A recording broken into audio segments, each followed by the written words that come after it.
linisin mo, galing puso ko. Awit 56, 3, 4, 10 at 11. Kapag natatakot ako, aking inilalagak ang tiwala ko sa iyo. Sa Diyos na pinupuri ko ang salita, sa Diyos ay inilagay ko ang aking tiwala. Ang laman sa akin ay ano ang magagawa. Sa Diyos na ang mga salita ay aking pinupuri, sa Panginoon na ang mga salita ay aking pinupuri, sa Diyos ay walang takot na nagtitiwala ako. Anong magagawa sa akin ng tao? Ang gawa ng pananampalataya.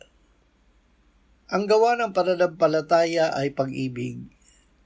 Ang pag-ibig ay pagsunod sa mga utos ng Diyos. Kaya't ito ay gawa bunga ng pagpapasya ng kalooban, hindi udyok ng pakiramdam. Ang takot ay pakiramdam. Ngunit ang paglalagak ng tiwala sa Diyos ay pagpapasya. Ang paghawak sa salita ng Diyos ang nagbibigay ng lakas sa ating kalooban upang hindi tayo maanod ng ating nararamdaman. Ang pagtindig sa katotohanan ng Diyos ang paraan upang magtagumpay laban sa takot o masamang pakiramdam. Ang Espiritu Santo ang nagbibigay sa atin ng kapangyarihan na magawa ito.